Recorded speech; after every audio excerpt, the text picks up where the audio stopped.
भारत में ही नहीं बल्कि भारत के बाहर भी विश्व के कोने कोने जो हिंदू धर्मावलंबी रहते हैं उनकी महिलाएं युद्ध पुत्री का व्रत करती हैं। प्रश्न यह है कि जिमुतवाहन भगवान की जो हम पूजा करते हैं वो कौन थे, जिमुतवाहन का काल क्या था और उनकी ऐतिहासिकता क्या थी। आमतौर पे जिस नाम के साथ भगवान शब्द जुड़ जाता है उनकी ऐतिहासिकता की तरफ लोगों का ध्यान नहीं जाता। यह मान लिया जाता है आदि काल के होंगे, बहुत प्राचीन काल के होंगे, लेकिन जिमुतवाहन एक ऐतिहासिक पुरुष थे। उनके पिता का नाम शालिवाहन था। जी हाँ, शालिवाहन। यदि आप तारीखों की प्रणाली को जानते होंगे तो आप देखते होंगे विक्रम संवत, शक संवत, ईसवी सन। शालिवाहन भी एक संवत की परंपरा का नाम है। और शालिवाहन कौन थे? वे एक ऐतिहासिक पुरुष थे जो राजा हुआ करते थे। जिमुतवाहन उन्हीं के पुत्र थे। समुद्र किनारे की कहानी है और तमाम जीवितिया व्रत जिमुतवाहन की हम पूजा करते हैं। वे कौन थे? फोर्थ व्यूज के दर्शकों को हम रूबरू कराते हैं आचार्य लालमोहन शास्त्री जी से और जानने का प्रयास करते हैं ये जिमुतवाहन कौन थे, इनके पिता शालिवाहन कौन थे और शालिवाहन संवत कब शुरू हुआ, इसकी ऐतिहासिकता पर हम बात करते हैं। दिमाग में रखिए भगवान जिमुतवाहन, लेकिन तथ्यों से हम अलग नहीं हो सकते। तथ्य यही है कि जिमुतवाहन एक ऐतिहासिक पुरुष थे और उनका एक कालखंड भारत में रहा है। तो कौन थे जिमुतवाहन, कौन थे इनके पिता शालिवाहन और क्या था शालिवाहन संवत, हम जानते हैं आचार्य लालमोहन शास्त्री जी से। शास्त्री जी, इस पूरे प्रश्न पर आप प्रकाश डालिए।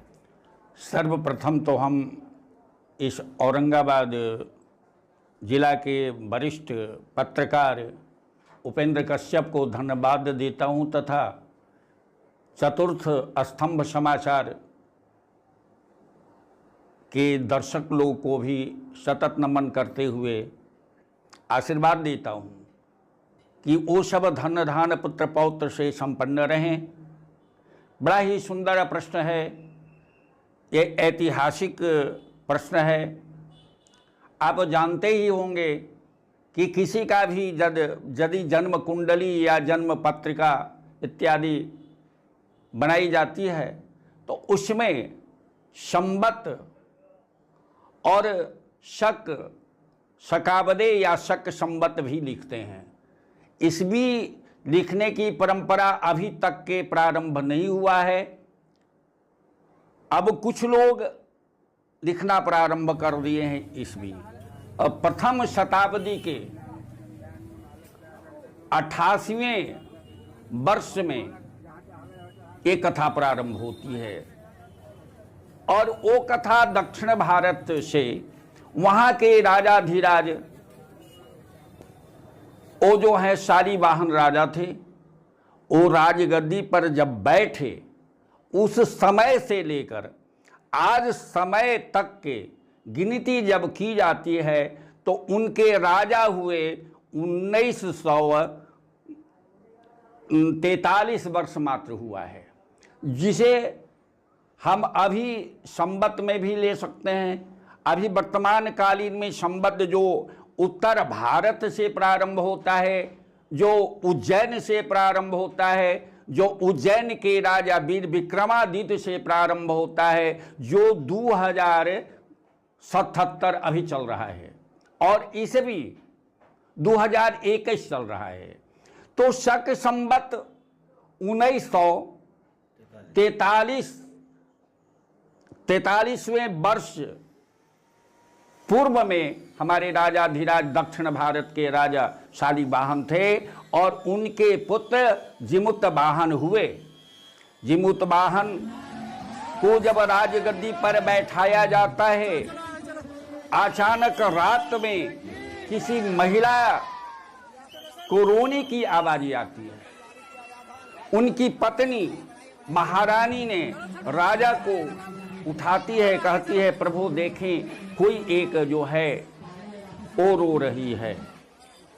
राजा और रानी दोनों वहाँ पर जाते हैं, समुद्र किनारे जाते हैं, देखते हैं कि एक अपने बच्चा को लेकर, मरे हुए मृत बच्चा को लेकर रो रही है।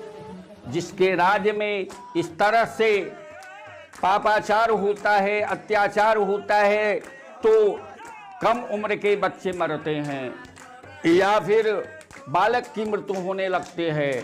तो इस स्थिति से अवगत होकर के राजा जिमुतवाहन ने उस बच्चे को बचाने के लिए उपाय पूछा है, और जिस क्रिया को, जिस व्रत को, जिस अनुष्ठान को राजा ने किया, उस अनुष्ठान को करने से वो विधवा की जो पुत्र था वो जीवित हो जाता है, और उसी समय से जितिया व्रत प्रारंभ होता है। उसका यही इतिहास रहा है। इसीलिए हम कहते हैं कि खैर मनाओ कि माई जितिया केले हलो कि तू बच गए।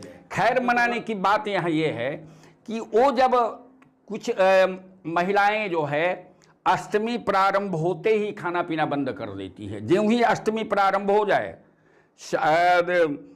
आश्विन कृष्ण पक्ष अष्टमी जब प्रारंभ होता है, तो उसी समय से अपने दांतों भी वो नहीं करती है, एक मने दांत में एक तृण भी नहीं देती है। इसलिए खैर जितिया कहते हैं। खैर माने तृण को भी कहा जाता है कि वो दांत को भी खोदती नहीं है, इसलिए खर जितिया। खर जितिया, खर माने होता है, खैर नहीं होता है, खर माने घास होता है।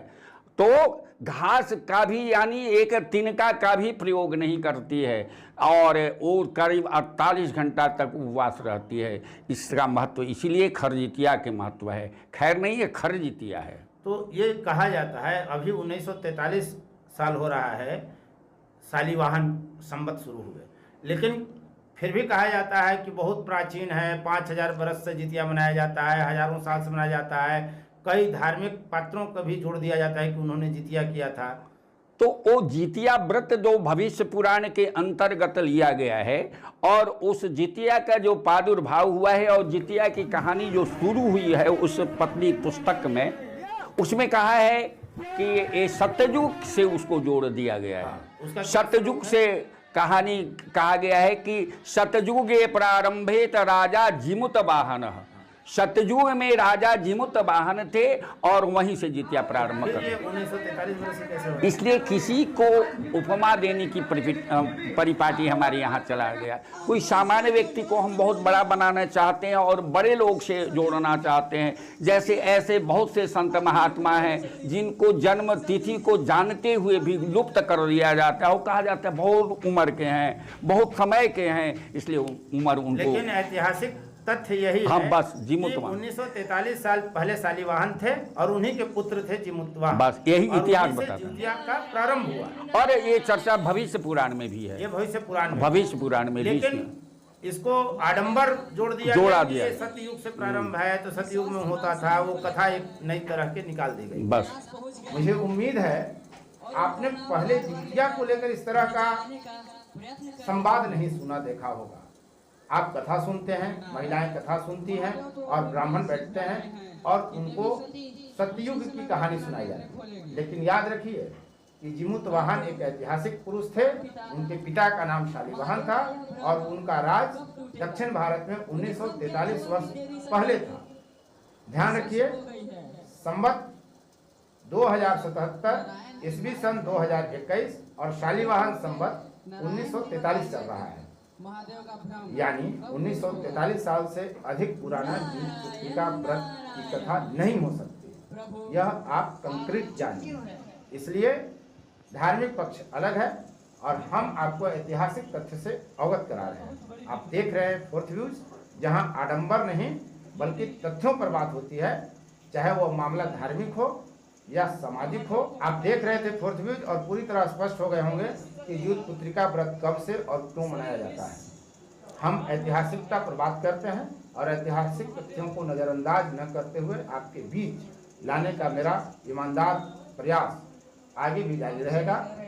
यदि आपने इस चैनल को अब तक सब्सक्राइब नहीं किया है तो कृपया यूट्यूब चैनल को सब्सक्राइब करें, लाइक करें, शेयर करें, कमेंट करें और बेल आइकन जरूर दबाएं ताकि सबसे पहले इस तरह की वीडियो आपकी मुट्ठी में पहुंचे और आप उसे दुनिया को बता सकें।